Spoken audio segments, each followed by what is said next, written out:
안녕하십니까. 오늘은 하나님의 예정과 인간의 자유에 대해서 말씀드리겠습니다. 예정론을 얘기하게 되면은 인간의 자유를 해친다고 반론이 많이 일어납니다. 예정론은 운명론이다. 예정론은 죄의 책임이 하나님께로 돌아간다. 그렇기 때문에 하나님께서 죄의 창시자가 된다. 예정론은 개인을 불공평하게 만든다. 예정론은 선한 도덕에 비호의적이다. 예정론은 진지하게 복음 전하는 것을 막는다. 그런데 이런 많은 비판들 가운데 아주 가장 어떻게 보면 중요한 비판이 자유의지의 문제예요. 그 성경은 도처에 인간의 자유의지를 얘기를 했고, 인간이 멸망하는 것은 본인의 책임으로 멸망한다고 얘기를 하는 것인데, 이 예정론은 하나님의 예정이 모든 것을 결정한다. 뭐 이런 것이니까 결국 이것은 잘못된 교리가 아니냐. 그런데 이것은 그 예정론을 잘못 이해해서 그러하다고 볼 수가 있습니다. 특별히 이제 17세기에 예정론이 좀 경직화되면서 이런 비판이 좀 강하게 일어났다고 볼 수가 있어요. 예정론의 본질은 인간의 자유의지를 해치려고 하는 교리가 아니에요. 오늘날 우리에게 많이 알려져 있는 대단히 유명한 신학자 몰트만 교수님께서 1964년에 그 희망의 신학을 써서 세상에 알려지기 이전에 그분은 칼빈주의 신학을 가르쳤던 교수님이었어요. 특별히 그 시절에 이 몰트만 교수님께서 남기신 대단히 중요한 업적이 예정론과 관련된 대단히 중요한 신학적 업적을 남겼습니다. 그분의 글을 자세히 읽어보면은 예정론은 본질적으로 인간의 자유의지를 해치려고 하는 교리가 아니고 선행하는 하나님의 은총을 얘기하려는 교리라는 거예요. 이 표현이 아주 중요합니다. 선행하는 하나님의 은총을 얘기하려고 하는 교리이다.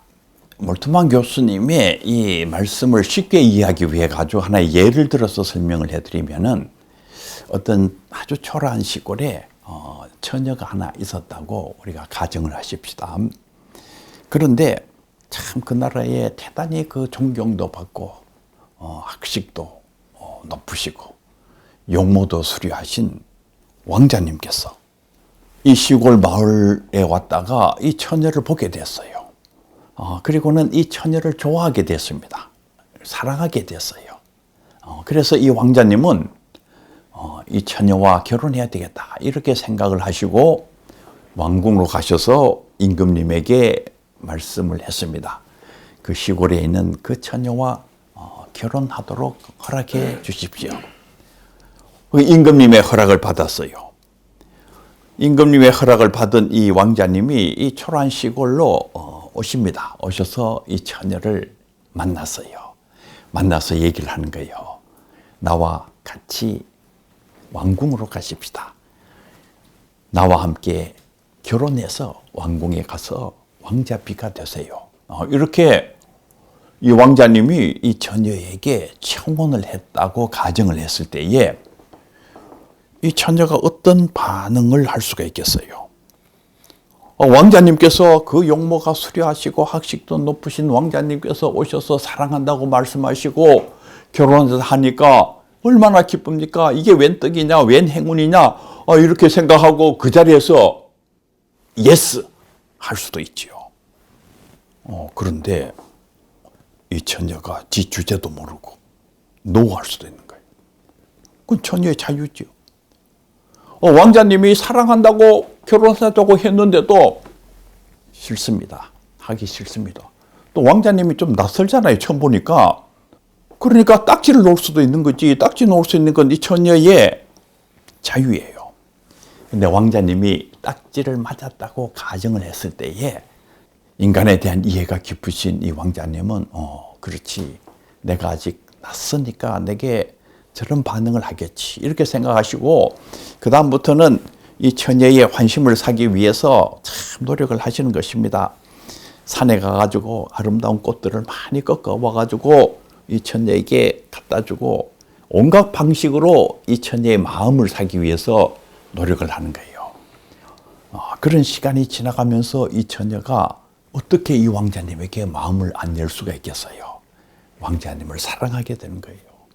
그래서 결혼식을 올리고 왕궁에서 행복한 삶을 살게 되었다고 했을 때에 이 처녀가 왕궁에서 이렇게 행복한 삶을 살게 된 그 근본적인 원인이 여러분 생각에는 어디에 있다고 느껴집니까?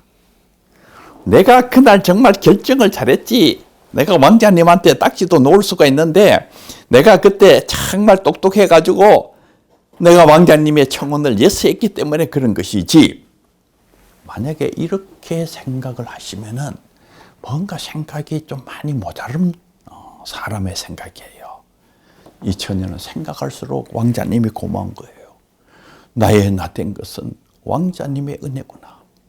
나는 시골에서 초라하게 정말 별일 없이 살아가던 여자였는데 왕자님이 먼저 나를 찾아오시고 나를 사랑하시고 그 왕자님의 사랑이 워낙 커서 내가 이렇게 왕자님과 함께 행복한 삶을 살게 되었구나. 나의 나 된 것은 전적으로 왕자님의 은혜구나. 이렇게 생각하는 것이 정상이지요. 그 예정론이 뭐냐 하면은 내가 하나님의 자녀가 되어서 이 영광스러운 위치에 오른 것이 내가 잘나서 그런 것이 아니라는 거예요. 어느 날 내가 결정을 잘했기 때문에 그런 것이 아니라는 거예요. 하나님께서 영원전부터 나를 사랑하셨구나. 그리고 하나님께서 내가 예수를 믿을 수 있는 그런 환경들도 다 마련하시고 하나님께서 나를 찾아오셨구나. 나의 나 된 것이 하나님의 은혜구나. 예정론은 인간의 자유의지를 해치려고 하는 교리가 아니고 선행하는 하나님의 은총을 얘기하려고 하는 교리예요. 이 처녀가 자유가 있잖아요. 노할 수도 있어요. 그런데 어떻게 계속 노를 할 수가 있겠어요? 이 예정론 안에 들어있는 불가항력적인 은혜라는 표현이 있어요. 이 불가항력적인 은혜를 기계적으로 이해를 하면 안 됩니다. 이것은 내가 어떻게 그 왕자님의 사랑을 거절할 수가 있겠는가? 하나님의 사랑이 워낙 커서 내가 하나님의 사랑을 거역할 수가 없다. 그런 의미지. 이게 기계론적으로 하나님께서 은혜 주시는데 안 먹으려 그러면은 입이라도 벌려가지고 강제로 이렇게 집어넣는다. 그런 개념이 아니에요. 예정론을 기계론적으로 이해하면 안 됩니다. 예정론은 하나님과 인간과의 역동적인 만남 속에서 우리가 경험하고 고백하는 놀라운 하나님의 역사에 대한 이해를 얘기하는 교리예요. 성도의 견인이라는 교리도 있어요. 하나님께서 한번 선택하시면은 끝까지 하나님께서 우리를 인도하셔서 천국으로 인도한다. 이것도 기계론적으로 이해를 하면 안 됩니다. 이 예정론의 그 중심에는 그 하나님의 사랑의 신실성, 하나님의 사랑은 신실하시고 변치 않는다. 그런 아주 중요한 그 내용이 그 안에 들어가 있어요.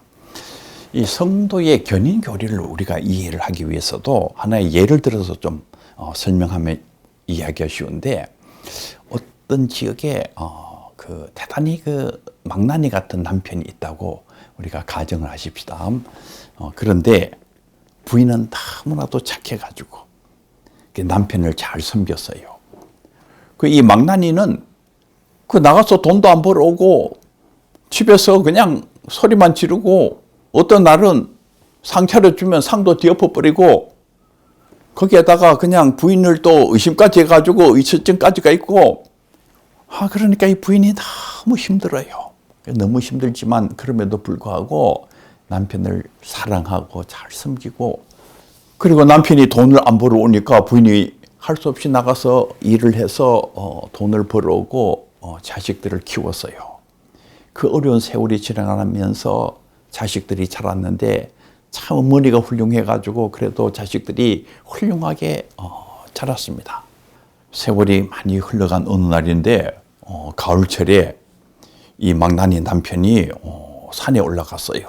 산에 올라갔더니 거기에 벤치가 있는 것이에요. 그래서 벤치에 앉았어요. 보니까 낙엽들이 떨어져 있고 그런데 가을의 찬바람이 그냥 이마를 탁 스치고 지나가는 것입니다. 그 순간 이 망나니 남편이 뭔가를 깨달았어요. 자기 옛날을 생각해 보니까 자기가 정말 엄청난 망나니인 것입니다.